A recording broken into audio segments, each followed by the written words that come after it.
So today we'll study session exercise 7. Session exercise 7, and that is periodic functions.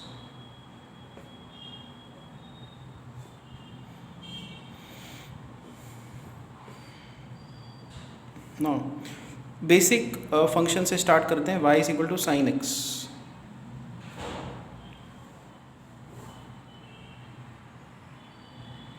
Zero, this is pi and this is 2 pi. फिर से ये जो cycle है यहाँ पे run होती है. ये एंगल होता है 4 pi. 0 pi 2 pi, so this is 3 pi and this is 4 pi. तो जो वैल्यू कर्व ऊपर जाके नीचे आया पाई पे, फिर ऊपर जाके नीचे आया 3 पाई पे, तो रिपीट हुआ ना कर्व. ये वाला जो पार्ट है ये वाला यहाँ पे रिपीट हुआ, तो इसका रेपिटेशन का जो टाइम ड्यूरेशन है या जो डिस्टेंस है वो कितना है? 3 pi minus pi. 3 pi minus pi which is 2 पाई. ठीक है, तो 2 पाई आप क्या बोल सकते हो? 2 पाई इसका टाइम पीरियड है. Okay, so time period is 2 पाई. अच्छा, टाइम पीरियड 4 पाई भी है, क्योंकि देखो यहाँ पे एक और साइन कर्व आएगा. ये स्टार्ट हुआ कर्व 0 से, फिर ये सेम चीज़ यहाँ पे भी तो दिख रही है. तो अब इसके बीच में डिस्टेंस कितना है? ये 4 पाई है और ये 0 है, so this total distance is 4 pi. So time period इसका 4 पाई भी है. ऐसे ही आप प्रूव कर सकते हो. ओके, तो ये एक साइन कर्व, ये दूसरा साइन कर्व, ये तीसरा साइन कर्व हमने बनाया. हमने ये देखा कि ऊपर जाके नीचे कर्व आ रहा है, ऊपर जाके नीचे कर्व आ रहा है पाई पे एंड 3 पाई. तो सेम ग्राफ फिर से रिपीट हुआ. तो टाइम ड्यूरेशन क्या है? 3 pi minus 2 pi, that is 2 pi. तो हमने इसको बोला time period. So this is known as fundamental time period. Fundamental time period. और इसका टाइम पीरियड 4 पाई भी है, कि ये ऊपर जाके sine curve, complete sine curve, फिर से कंप्लीट साइन कर्व, फिर से कंप्लीट साइन कर्व. तो ये वाला जो पार्ट है ये फिर से आपको यहाँ पे दिख रहा है. तो रिपीट कब हुआ? 4 पाई माइनस 0, दैट इज़ 4 पाई. ऐसे ही आप प्रूव कर सकते हो 6 पाई. 6 पाई भी इसका टाइम पीरियड है, 8 पाई भी टाइम पीरियड है, बट फंडामेंटल टाइम पीरियड 2 पाई है. ठीक है, साइन का.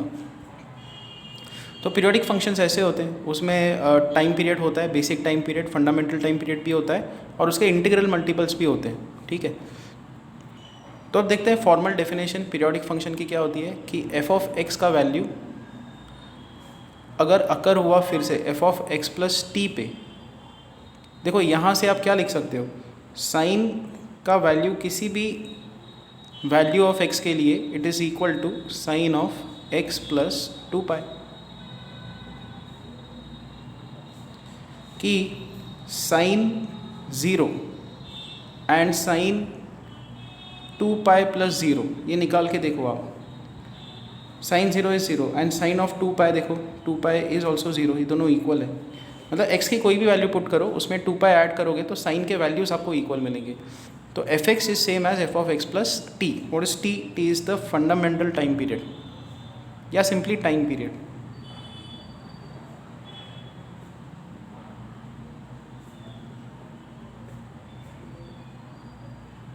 तो इस फॉर्मूले को आप याद रखना. बहुत जगह पे सॉल्व करने के लिए डायरेक्ट डेफिनेशन अप्लाई की जाती है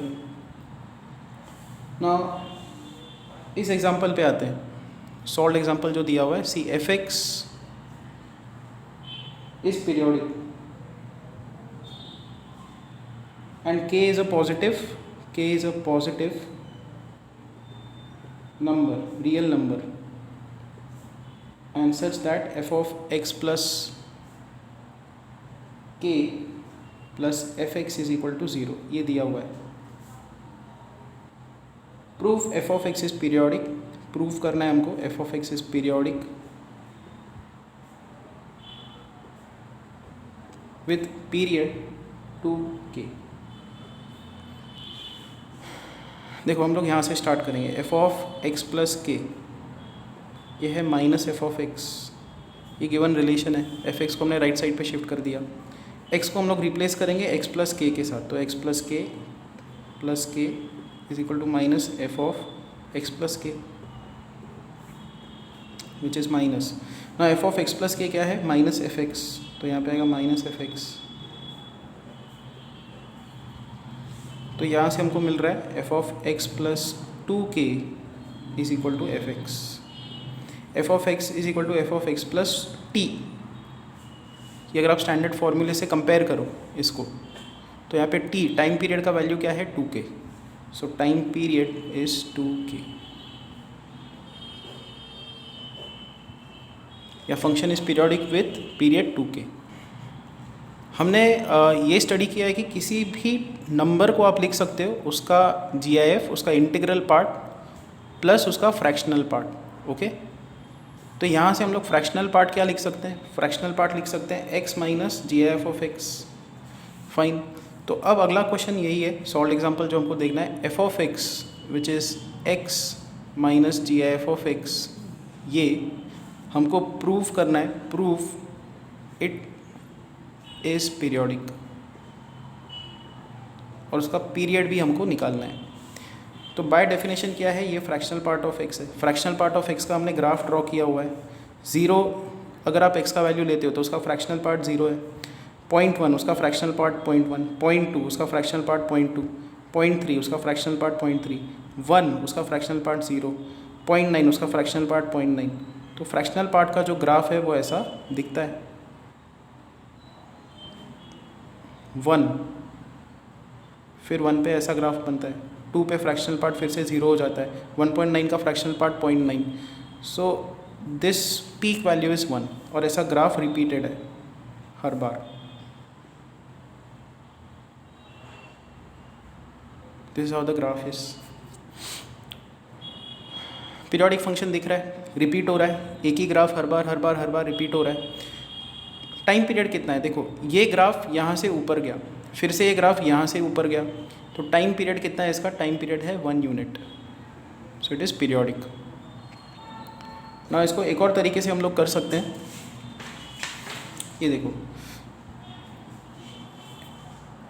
f of x plus T is equal to F of x, ये पीरियोडिसिटी की डेफिनेशन है। हमारा फंक्शन क्या है, x minus GIF of x, ये दिया हुआ है, तो हम लोग इसमें ये फंक्शन का डेफिनेशन पुट कर देंगे। राइट हैंड साइड आएगा x minus GIF of x, और फिर ये क्या होगा, f of x plus T क्या होगा, इसमें हम f of x plus T अगर पुट करें x की जगह पे x प्लस टी, तो यहाँ पे आएगा x plus capital T minus GIF of x plus capital T, ऐसा आ जाएगा। यहाँ पे x है, यहाँ पे भी x है, दोनों तरफ कैंसिल आउट होगा, will get T minus GIF of x plus T is equal to minus GIF of x। ये x हम लोग यहाँ पे शिफ्ट करेंगे, तो GIF of x minus GIF of x plus T is equal to minus T, ये हमने यहाँ पे शिफ्ट कर दिया माइनस टी, माइनस साइन से मल्टीप्लाई कर दो, तो GIF of x plus T minus GIF of x is equal to T. So we get such a relation. Now see t positive number है, ठीक है, टाइम पीरियड है वो, और x कोई भी नंबर है, तो x में जब आप पॉजिटिव नंबर ऐड कर रहे हो डेफिनेटली ये बिगर नंबर है कंपेयर टू दिस, और ये इंटीजर है, ये भी इंटीजर है। तो दो इंटीजर्स का सब्ट्रैक्शन, जबकि ये बड़ा वाला इंटीजर है, तो उनका सब्ट्रैक्शन क्या क्या पॉसिबल है, t के वैल्यूज़ क्या क्या आ सकते हैं, 1 आ सकता है, 2 आ सकता है, 3 आ सकता है, एंड सो ऑन। तो स्मॉलेस्ट टाइम पीरियड कितना है, 1, सो t इज इक्वल टू 1। ये ऐसे डिराइव किया हुआ है। नेक्स्ट अब हम लोग ये समझते हैं कि लेट्स से हमारे पास cos x का ग्राफ है, नहीं sin x का लेते हैं, चलो ये sin x का ग्राफ, हमको पता है इसका टाइम पीरियड क्या है। ये मान लो आप इसका स्क्वायर करते हो, sin स्क्वायर x, तो क्या होगा, पॉजिटिव पार्ट है, पॉजिटिव पार्ट का स्क्वायर पॉजिटिव ही आ जाएगा, ये 1 ही आ जाएगा, क्योंकि 1 का स्क्वायर क्या होगा, 1 होगा। फिर ये नेगेटिव वैल्यूज़ है, इनका स्क्वायर करोगे तो पॉजिटिव बन जाएगा, फिर ये पॉजिटिव ही है, ये नेगेटिव है, उसका स्क्वायर करोगे तो पॉजिटिव आ जाएगा। तो 0, pi, 2 pi, 3 pi, 4 pi and so on. This is sine square x का ग्राफ। यहाँ पे टाइम पीरियड कितना है, यहाँ पे टाइम पीरियड है पाई। ये साइकिल का टाइम ड्यूरेशन कितना है, पाई। साइन क्यूब एक्स निकालते हैं, साइन क्यूब एक्स, तो पॉजिटिव वैल्यूज़ का क्यूब करोगे तो पॉजिटिव वैल्यूज़ ही आएंगे, फिर यहाँ पे पीक वैल्यू 1 ही होगी। नेगेटिव वैल्यूज़ का क्यूब करोगे तो नेगेटिव वैल्यूज़ ही आते हैं, ये आएगा -1। फिर पॉजिटिव वैल्यूज़ का क्यूब करोगे तो ये, फिर नेगेटिव वैल्यूज़ का क्यूब करोगे तो ये। अगेन यहाँ पे टाइम पीरियड कितना है, 0 से लेकर 2 pi. So here time period is 2 pi. इसका मतलब क्या हुआ, इसका मतलब ये हुआ कि साइन रेज टू nx का जो टाइम पीरियड है वो होगा 2 पाई अगर n ऑड है, और साइन रेज टू nx का टाइम पीरियड होगा पाई अगर n इवन है। तो आराम से आप ये प्लॉट बना के और क्यूब की पावर, रेज टू 4 की पावर, स्क्वायर की पावर, 5 की पावर, वो सब लगा के आप ये चीज़ें डिराइव कर सकते हो जो उन्होंने एक टेबल में दी हुई हैं। अगर आप बुक में जाके देखो तो ये कुछ चीज़ें हमको दी हुई हैं। ये देखो, sine raise to nx cos raise to nx का पीरियड होगा pi if n is even, and वो होगा 2 pi if n is odd. और फ्रैक्शन के लिए भी आप डिराइव कर सकते हो चीज़ें। फ्रैक्शनल टर्म मतलब, तो ये फ्रैक्शन मतलब पावर हाफ, पावर 2/3 ऐसे टर्म्स। तो मान लो आपको ये निकालना है कि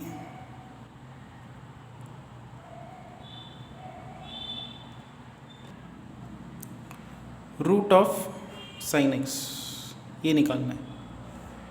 तो देखो साइन एक्स का ग्राफ ऐसा,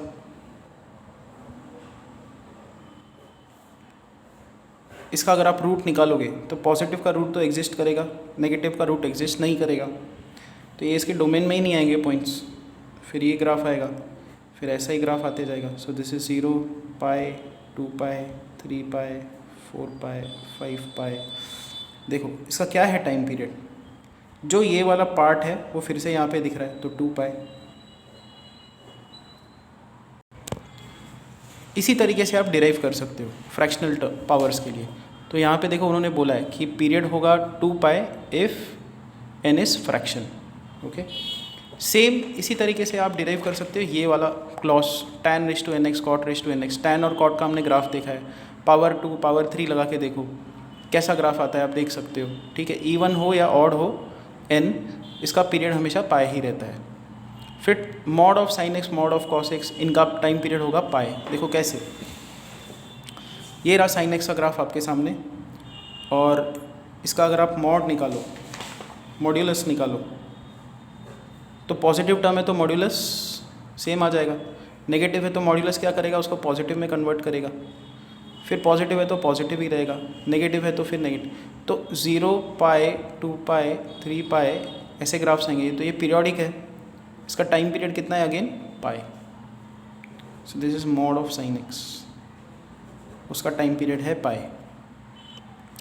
उसके बाद उन्होंने लिखा है अल्जीब्राइक फंक्शंस। अल्जीब्राइक फंक्शंस मतलब root x, x square, x cube, इनका टाइम पीरियड नहीं होता। पॉलिनोमियल फंक्शंस, इनका टाइम पीरियड नहीं होता। ये ग्राफ्स कैसे होते हैं, जैसे एक्स स्क्वायर को अगर आप प्लॉट करो, कहाँ है इसमें कोई रिपीटेटिव पैटर्न ही नहीं है। एक बढ़ता हुआ यहाँ पे ग्राफ है, एक ग्राफ यहाँ पे। रूट एक्स का ग्राफ ऐसा होता है, ये बढ़ता ही जाता है, ठीक है, ऐसे। सो कहने का मतलब ऐसे अल्जीब्राइक फंक्शंस का टाइम पीरियड एग्जिस्ट नहीं करता। उसके बाद कांस्टेंट फंक्शन, ये देखो कांस्टेंट फंक्शन ऐसा होता है, मान लो y इज इक्वल टू 1 लेते हैं, तो 1 पे भी इसकी वैल्यू 1 है, 2 पे भी इसकी वैल्यू 1 है, 3 पे भी इसकी वैल्यू 1 है। तो आप क्या लिख सकते हो, f(2) is equal to f(3) is equal to f(1). ठीक है, तो यहाँ पे आप क्या लिख सकते हो, मान लो यहाँ से हम लोग इक्वेट करें, f(2) is equal to f(1) for a constant function, तो f(1 + 1) इज f(1). तो पीरियोडिसिटी की डेफिनेशन लग रही है। अगर आप 1 को x लिख दो, f(x + 1) is same as f(x). तो यहाँ से आप बोल सकते हो कि टाइम पीरियड 1 है, बट ये गलत है, क्योंकि इसी कांस्टेंट फंक्शन के लिए मैं क्या लिख सकता हूँ, फंक्शन का वैल्यू 1 पे 1 है, फंक्शन का वैल्यू 1.5 पे भी 1 है, फंक्शन का वैल्यू 2 पे भी 1 है, फंक्शन का वैल्यू 2.1 पे भी 1 है। मतलब इसका टाइम पीरियड फिक्स नहीं है। आपको सेम चीज़ मिल रही है, मतलब एफ ऑफ 1.5 आप लिख सकते हो, एफ ऑफ 1 ऐसा लिख ही सकते हो आप, ठीक है। तो आप बोल सकते हो कि टाइम पीरियड 0.5 है, कि एफ ऑफ 1 पे जो वैल्यू थी वो रिपीट हुई एफ ऑफ 1 + 0.5 पे, तो टाइम पीरियड 0.5 होना चाहिए। तो वही मैं बोल रहा हूँ कि यहाँ पे टाइम पीरियड जो है वो एक फिक्स्ड नहीं है। यहाँ पे टाइम पीरियड 0.1 भी आ सकता है, 0.01 भी आ सकता है, 100 भी आ सकता है, 10,000 भी आ सकता है। So for a constant function periodic तो है, ठीक है, कांस्टेंट फंक्शन पीरियोडिक है, but no fundamental period. It doesn't have any fundamental period. With no fundamental period. तो देखो उन्होंने बुक में ये क्लॉज लिखा हुआ है, f of x is equal to constant, it is periodic with no fundamental period. Fine. तो अब देखो हम लोग प्रॉपर्टी स्टडी करेंगे, प्रॉपर्टीज ऑफ पीरियोडिक फंक्शंस।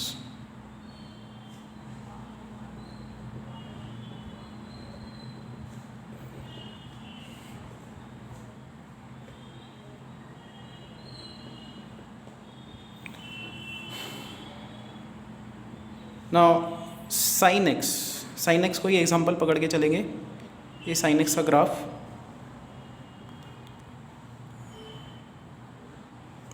ये पीक वैल्यू होती है 1, ये वैल्यू होती है -1। अगर आप 3 साइन एक्स का वैल्यू निकालोगे, 3 साइन एक्स, 3 से इसको मल्टीप्लाई करोगे तो बस क्या होगा, इसका एम्पलीट्यूड बढ़ जाएगा। इस टाइप का ये ग्राफ होगा, जहाँ पे इसका पीक 1 पे आ रहा था, 3 साइन एक्स का पीक क्या होगा 3, क्योंकि π/2 पे साइन एक्स की वैल्यू 1 होगी, 1 3 से मल्टीप्लाई होगा तो 3 हो जाएगा। स्टिल पीरियोडिक है, तो हम लोग क्या लिख सकते हैं, एफ ऑफ एक्स अगर पीरियोडिक है t टाइम पीरियड से, तो c टाइम्स एफ एक्स, सी कोई भी कांस्टेंट है, किसी भी कांस्टेंट को मल्टीप्लाई करोगे तब भी उसका टाइम पीरियड क्या होगा, t होगा। तो ये पहला प्रॉपर्टी। सेकेंड प्रॉपर्टी पे आते हैं। आपको ये क्लियर होना चाहिए, ये एफ ऑफ साइन एक्स का ग्राफ है, तो साइन ऑफ x + 1 का ग्राफ क्या होगा, या पहले ये देखते हैं साइन ऑफ x - 1 का ग्राफ क्या होगा। साइन ऑफ x - 1 का ग्राफ होगा, ये जो ग्राफ है ये 1 यूनिट से आगे शिफ्ट हो जाएगा ऐसे, दिस इज़ 1 यूनिट, एंड फिर यहाँ पे ऐसा ग्राफ कंटिन्यू होगा। पीरियोडिक है ना, क्योंकि इस तरफ भी ग्राफ्स है, नेवर एंडिंग है ये। तो x - 1 की वजह से क्या होता है, ये जो ग्राफ है 1 यूनिट से राइट शिफ्ट होता है, और अगर आप x + 1 निकालोगे तो x + 1 की वजह से क्या होगा, यही जो ग्राफ है वो 1 यूनिट से लेफ्ट साइड में शिफ्ट होगा, ये ऐसे। So this is now 1 unit. So this left shifting right shifting we have seen in 11th standard, एकदम स्टार्टिंग में फंडामेंटल ऑफ मैथ्स हमने जब देखा था तब ये चीज़ें हमने देखी थी, ग्राफिकल चीज़ें, ठीक है। तो इसकी वजह से भी क्या होगा, इसका टाइम पीरियड चेंज नहीं होता, क्योंकि इसका जो साइकिल है वो तो सेम ही रहा, इसका स्टिल जो ये गैप है ये 2π का ही रहा। तो हम लोग क्या लिखेंगे, F of x + c, okay, x + c, इसको हम लोग क्या बोलते हैं, shifting, right shift left shift करने पे इसका टाइम पीरियड सेम ही रहेगा, इट रिमेन सेम। उसके बाद अब इस पॉइंट को देखना है, एफ ऑफ एक्स किसी फंक्शन में अगर आप प्लस या -c करते हो, उसकी लेवल ऊपर नीचे शिफ्ट करते हो, तब भी उसका टाइम पीरियड t ही रहेगा, सेम टाइम पीरियड रहेगा। अब इसका मीनिंग क्या है, देखो अपने पास साइन एक्स का ग्राफ है, ये बाकी के साइकिल्स में ड्रॉ नहीं करता, तो साइन एक्स + 1 का ग्राफ क्या होगा, देखो इसकी ये पीक लेवल है 1, ये लेवल है -1, तो साइन एक्स + 1 का ग्राफ कैसा होगा, 1 यूनिट से ऊपर शिफ्ट होगा, इसकी जो DC लेवल है वो बढ़ जाएगी, तो 1 + 1 क्या होगा 2, -1 + 1 क्या होगा 0। तो इसका जो ग्राफ है वो ऐसा दिखेगा, मान लो ये 0 है तो इसमें 1 ऐड किया तो ये 1 पे जाके अटक जाएगा। So this graph will look like this, ये 1 यूनिट से ऊपर शिफ्ट हो गया। साइन एक्स - 1 का ग्राफ कैसा होगा, ये 1 यूनिट से नीचे शिफ्ट होगा ऐसे। So this is -1, this is -2, this is 0, this is sin x -1। Still इसकी जो पीरियोडिसिटी है, ये जो टाइम गैप है, ये 2 पाई का है, यहाँ पे भी 2 पाई का है। इसका मतलब साइन नहीं, हाँ, f(x + c, f(x - c), अगर आप dc लेवल चेंज करते हो फंक्शन का, स्टिल उसका टाइम पीरियड कितना रहेगा, t ही रहेगा। तो फिर ये बताओ कि 5 sin x + 4 का टाइम पीरियड क्या होगा, या इसमें हमने और एक टर्म ऐड कर दिया ऐसे, ठीक है। 5 की वजह से क्या होगा कि इसका एम्पलीट्यूड बढ़ जाएगा, x + 4 की वजह से शिफ्ट होगा, और +3 करने पे इसका डीसी लेवल ऊपर नीचे शिफ्ट होगा। स्टिल तीनों ही केसेस में हमने तीनों केसेस इंडिविजुअली देखे थे। अगर आप एक साथ एक ही एग्जांपल में तीनों केसेस लगा देते हो कि उसको लेफ्ट शिफ्ट भी किया, एम्पलीट्यूड भी इंक्रीज़ किया और उसका डीसी लेवल भी चेंज किया, तब भी उसका पीरियड क्या होगा, 2 पाई ही होगा। नेक्स्ट जो क्लॉज है वो देखते हैं। सी इफ़ f(x), ये जो फंक्शन है उसका टाइम पीरियड है t, ठीक है, x + T, तो फंक्शन का वैल्यू फिर से रिपीट कब होगा, जब आप x को रिप्लेस करोगे x + t के साथ। Time period is T। Let's say हमको ये फाइंड आउट करना है कि f(3x) का पीरियड क्या होगा। तो मान लो f(3x) फंक्शन जो है उसका पीरियड है t, ओके। तो क्या होगा यहाँ पे f(3), अब x को रिप्लेस करना होगा x + t के साथ, क्योंकि पीरियोडिसिटी की डेफिनेशन ही ये है कि x को आप x प्लस टाइम पीरियड से रिप्लेस करोगे तो फंक्शन अपने आप को रिपीट करता है। So this is equal to f(3x + 3t)। Now इस डेफिनेशन पे आ जाओ। f(x) प्लस T है, तो f(3x) क्या होगा, f(3x) होगा, ये देखो f(3x), यहाँ से हम लोग रिप्लेस करेंगे, f(3x) होगा f(3x प्लस T। कंपेयर करो दोनों साइड्स को, T is equal to 3t, या स्मॉल t इज t/3। क्या समझ में आया यहाँ से कि ओरिजिनली एक फंक्शन था हमारे पास, उसका टाइम पीरियड था T, हमने नया फंक्शन बनाया f(3x), f(3x) का पीरियड कितना हमने लिया, स्मॉल t लिया, और स्मॉल t क्या आ रहा है, T/3। समराइज़ कर देते हैं, f(x) का अगर टाइम पीरियड T है तो f(3x) का टाइम पीरियड क्या होगा, T/3। ये रहा देखो, T/3। सिमिलरली f(-3x) का टाइम पीरियड क्या होगा, T/3 ही होगा। ये जो कांस्टेंट टर्म है x के आगे, उसी से आपको डिवाइड करना है, बट उसका मॉड्यूलस लेके, क्योंकि टाइम पीरियड हम लोग हमेशा पॉजिटिव लेते हैं, ठीक है। तो इसलिए क्या किया जाता है, यहाँ पे हम लोग इस 3 को लिख सकते हैं ना, -3 जो है उसका मॉड्यूलस। तो इन जनरल f(α(x) का टाइम पीरियड होता है T/mod ऑफ अल्फ़ा, ये याद रखो। तो एग्जांपल लेते हैं, देखो sin x का टाइम पीरियड कितना होता है, 2 पाई, तो sin ऑफ 2x का टाइम पीरियड कितना होगा, 2 पाई/2 which is pi. sin 3x का टाइम पीरियड कितना होगा, 2 पाई/3। और फिर ये बताओ कि sin ऑफ x + 9 का टाइम पीरियड कितना होगा, वो 2 पाई ही होगा, क्योंकि ये +9 -9 करने से क्या होता है, ग्राफ लेफ्ट या राइट में शिफ्ट होता है, बट उसका टाइम पीरियड चेंज नहीं होता, तो इसका टाइम पीरियड 2 पाई है। बट अगर मैं पूछूं sin ऑफ 2x + 9 का टाइम पीरियड क्या है, तो आप क्या करोगे, 2 पाई/2 करोगे, x का कोएफिशिएंट से डिवाइड करोगे, सो इट इज़ पाई। तो इस फंक्शन का टाइम पीरियड 2 पाई है, इस फंक्शन का टाइम पीरियड पाई है, ठीक है। ये चीज़ें आपको क्लियर होनी चाहिए। तो बाकी की जो चीज़ें हैं और इसके जो क्लॉजेज हैं, प्रॉपर्टीज़ ऑफ पीरियोडिक फंक्शन, ये हम लोग नेक्स्ट लेक्चर में कंटिन्यू करेंगे।